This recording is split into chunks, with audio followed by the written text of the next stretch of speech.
All right, folks. Thanks for checking out the video.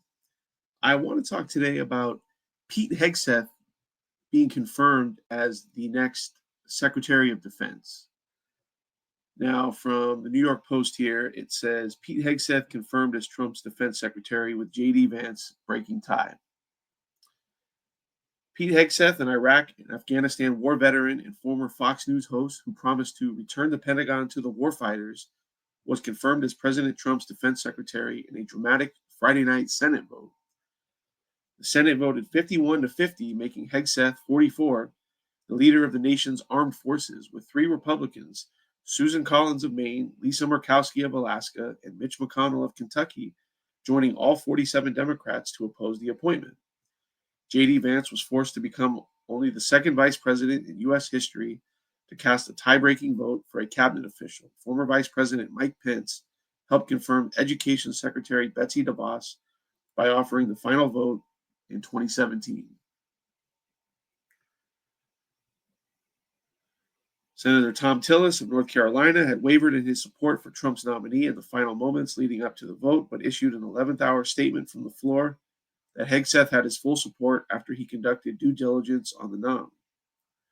So I thought this was interesting here. I had done a previous video about Pete Hegseth's confirmation hearing, which took place last week, and I predicted that he would be confirmed. I thought he would probably hold on to a few more of the Republicans, and at least two, and possibly get a Democrat or two to vote for him. But that didn't happen. Three of the Republicans, as they mentioned, Murkowski, Collins, and McConnell, voted against him, which is ridiculous. Mitch McConnell from Kentucky, who up until very recently was the Senate leader for the Republicans, voted no. He's from Kentucky, a state that Donald Trump won by more than 30 points. Who voted for Trump by a wider margin than they voted for Mitch McConnell. So ridiculous. Donald Trump won the state of Alaska by a very comfortable double-digit margin. Lisa Murkowski's awful. They literally changed the voting system to a ranked choice voting scheme in Alaska, specifically to protect Lisa Murkowski.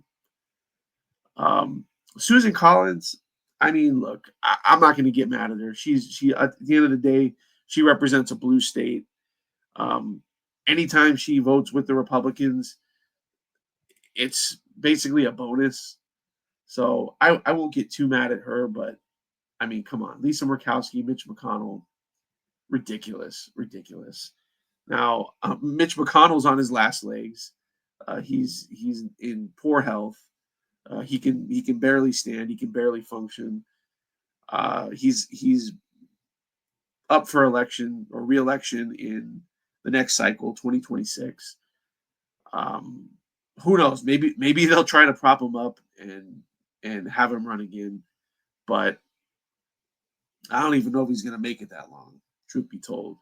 So Kentucky, you got to do better. You got to do better, people in Kentucky.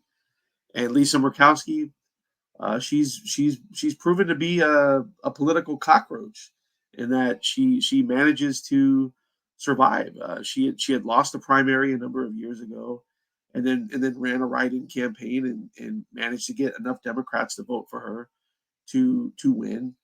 She fended off a primary challenger in 2022, thanks to assistance from Mitch McConnell, pouring millions of dollars into her campaign to defeat a Republican in a primary, rather than using those funds to support Republicans in general elections and winnable races.